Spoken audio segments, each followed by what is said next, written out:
सांधेदुखीच्या पेशंटला बरेच जण सल्ला देतात की तुम्ही थोडा व्यायाम केला, सांध्याचं सर्क्युलेशन वाढलं तर सांधेदुखी कमी येईल. पण जिथं थोडा जरी सांधा हल्ला तरी सुद्धा जास्त दुखतो, तिथं त्या बिचाऱ्याने व्यायाम तरी कसा करायचा? आणि गुडघेदुखीच्या पेशंटमध्ये तर बऱ्याच दिवसाच्या औषधांनाही ज्या वेळेला गुडघेदुखी थांबत नाही त्यावेळेला डॉक्टरच सांगतात की तुम्ही चालायला जा, वजन कमी करा, मगच गुडघेदुखी कमी होईल. पण जिथं गुडघा थोडा हल्ला तरी सुद्धा कळ येते, तिथं त्यानं चालायचं कसं ह्याचं उत्तर मात्र कोणीच देत नाही. आणि म्हणून आपण आपल्या आजच्या एपिसोडमध्ये सांधेदुखीच्या किंवा वाताच्या तक्रारींच्यामध्ये ज्यावेळेला खूप जास्त सांधेदुखी असते, ज्या वेळेला तुम्हाला व्यायाम करता येणं, चालता येणं शक्य नसतं, त्यावेळेला काय पर्याय काढता येतो, तुमचा वात, वाढलेला वात कसा कमी करता येतो हे आपण बघणार आहोत. नमस्कार, मी डॉक्टर प्रसाद सनगर आणि तुम्ही बघताय श्रीकृष्ण आरोग्यवाणी. वाताच्या तक्रारींच्यामध्ये बऱ्याच वेळेला सांधेदुखी दिसते. काही वेळेला तिथं सांध्यांची झीज असते, कधी सांध्याला सूज येते तर कधी सांधे आखडतात. आणि मग ह्याच्यावरती उपचार करत असताना 3 पर्याय आपल्या हातात असतात: आहार, औषध आणि व्यायाम.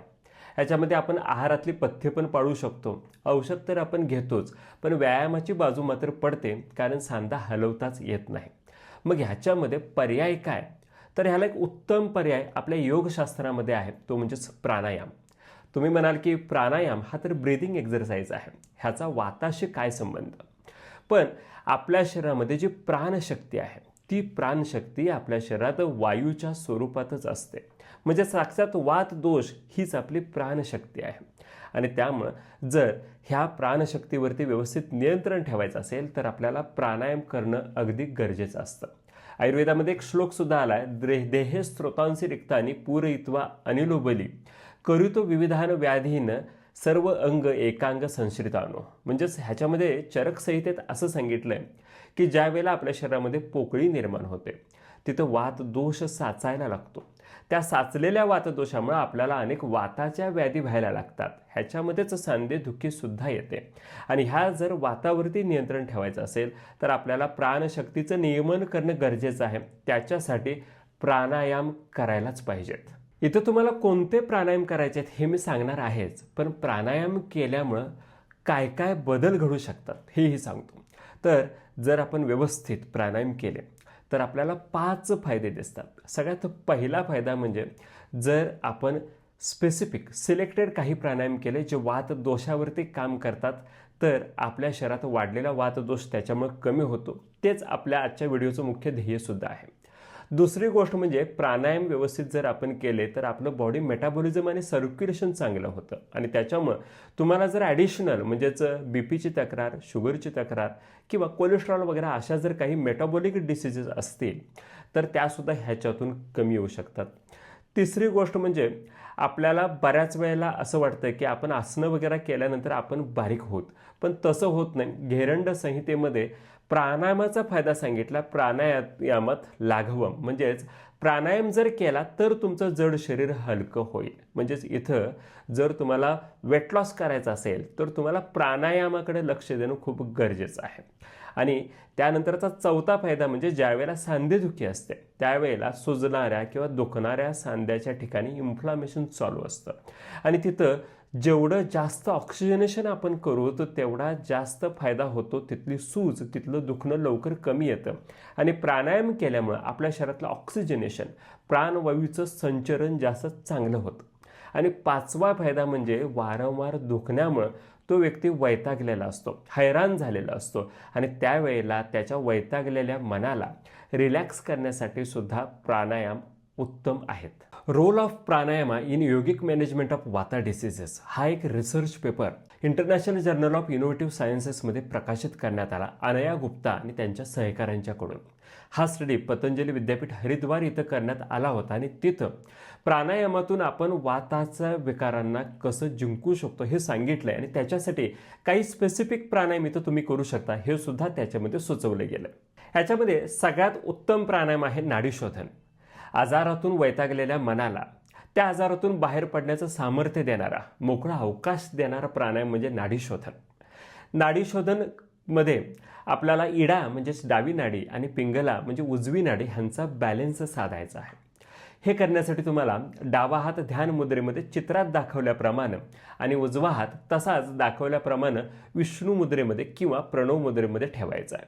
आणि मग तुम्हाला अगदी सहजपणे कुठल्याही सुखासनामध्ये, जिथं तुम्हाला बसताना जास्त ताण पडणार नाही अशा कुठल्याही आसनामध्ये बसायचा आहे. प्राणायाम सुरू करण्यापूर्वी तुम्हाला 3 वेळेला खोल श्वास घ्यायचा आहे, श्वासावरती लक्ष केंद्रित करायचं आणि मग तुम्हाला उजव्या हाताचा वापर करून उजवी नाकपुडी बंद करायची आहे आणि डाव्या नाकपुडीनं 3 सेकंद सावकाश श्वास आतमध्ये घ्यायचा आहे. त्याच्यानंतर 9 सेकंद अंदाजे श्वास होल्ड करायचा आहे आणि मग 6 सेकंद श्वास उजव्या नाकपुडीतून सावकाश बाहेर सोडायचा आहे आणि पुन्हा उजव्या नाकपुडीतून 3 सेकंद श्वास घ्यायचा आहे, 9 सेकंद होल्ड करायचा आहे आणि पुन्हा 6 सेकंद डाव्या नाकपुडीतून श्वास बाहेर सोडायचा. हे झालं नाडी शोधनाचा एक राऊंड, एक आवर्तन. असे तुम्ही नाडी शोधनाचे 11 आवर्तन जर केले तर अंदाजे 5 मिनिटं लागतात आणि हे वात कमी करायला फायदेशीर राहतं. सुरुवातीला तुम्ही लगेच 11 आवर्तनं करणं शक्य नसेल तर 3 आवर्तनं सुद्धा करू शकता. तिथून पुढे हळूहळू हे राऊंड तुम्ही वाढवत नेऊ शकता.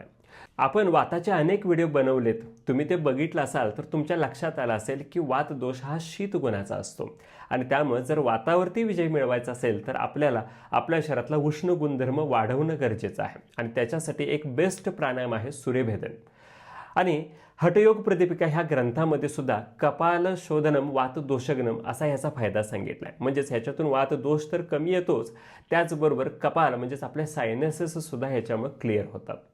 हठतानावली ह्या ग्रंथामध्ये सुद्धा ह्याला आळस्यम वात दोषग्नम म्हणजेच वात दोषाबरोबर ज्यांना आळस खूप आहे त्यांचा आळस सुद्धा ह्याच्यातून कमी येतो असा फायदा सांगितला आहे. ज्यांची सांधेदुखी थंडी वाढल्यानंतर जास्त वाढते, आकाशात ढग आल्यानंतर ज्यांचे सांधे आकडतात, ज्यांना वात दोष वाढल्याबरोबर कफदोषाची सुद्धा तक्रार असते, त्यांच्यामध्ये सूर्यभेदन जास्त फायदेशीर राहतो. आता हा करायचा कसा? तर सूर्यभेदन करण्यापूर्वी आपल्याला 3 वेळेला खोल श्वास घ्यायचा आहे आणि अगदी आरामदायक सुखासनामध्ये बसायचं आहे. जसं आपण नाडी शोधनाच्या वेळेला डाव्या हाताची ध्यान मुद्रा आणि उजव्या हाताची विष्णू मुद्रा घेतली होती तशीच मुद्रा आपल्याला इथं सुद्धा घ्यायची आहे. फक्त फरक नाडी शोधनामध्ये आणि सूर्यभेदनामध्ये एवढाच आहे की नाडी शोधनामध्ये आपण डावीकडून श्वास घेऊन रोखून धरून उजवीकडून सोडला होता आणि मग पुन्हा उजवीकडून रोखून धरून डावीकडून सोडला होता. इथं मात्र आपल्याला असं अल्टरनेट ब्रीदिंग करायचं नाही. इथं आपल्याला प्रत्येक वेळेला उजव्या हाताचा वापर करून डावी नाकपुडी बंद करायची आहे, उजव्या नाकपुडीतून 3 सेकंद श्वास आतमध्ये घ्यायचा आहे, 9 सेकंद तो रोखून धरायचा आहे आणि 6 सेकंद श्वास सावकाश बाहेर सोडायचा आहे. हे एक सूर्यभेदनाचं आवर्तन झाल्यानंतर पुढच्या आवर्तनामध्ये सुद्धा आपल्याला पुन्हा हीच कृती रिपीट करायची आहे. सूर्यभेदन केल्यानंतर वात दोष तर कमी होतोच, त्याचबरोबर आपलं मेटाबॉलिझम ॲक्टिव्ह होतं, तोंडाची चव गेली असेल तर ती पुन्हा पूर्ववत होते, भूक चांगली लागायला लागते आणि शरीरसुद्धा हलकं होतं. मॅलिन्सन ह्या शास्त्रज्ञानं 2002 साली तर स्वामी मुक्तिबोधानंदाने 2012 साली ह्याच्यावरती विशेष संशोधन करून असं सांगितलंय की वात दोषासाठी तुम्ही सूर्यभेदन प्राणायाम तर कराच, पण ह्याचबरोबर भस्त्रिका करणं सुद्धा तुम्हाला फायदेशीर राहू शकतं. भस्त्रिका हा प्राणायाम विशेषतः आम वातामध्ये उपयोगाचा राहतो. जर शरीरातला वात वाढला असेल आणि शरीरामध्ये पाचकाग्नी कमी झाला असेल आणि त्यामुळे जर आम संचिती झाली असेल तर हा आम आणि वात एकत्र आल्यानंतर आम वाताचा आजार निर्माण होतो. म्हणजेच इथं आपल्याला वातदोष कमी करण्याकरता तर लक्ष द्यावंच लागतं, त्याचबरोबर आम संचिती सुद्धा कमी करावी लागते, आपला पाचकाग्नी वाढवावा लागतो. भस्त्रिकेचा फायदाच हठयोग प्रदीपिकेमध्ये सांगितला शरीर अग्निवर्धनम, म्हणजेच भस्त्रिका केल्यानंतर आपला पाचकाग्नी वाढू शकतो. मग हा भस्त्रिका प्राणायाम कसा करायचा?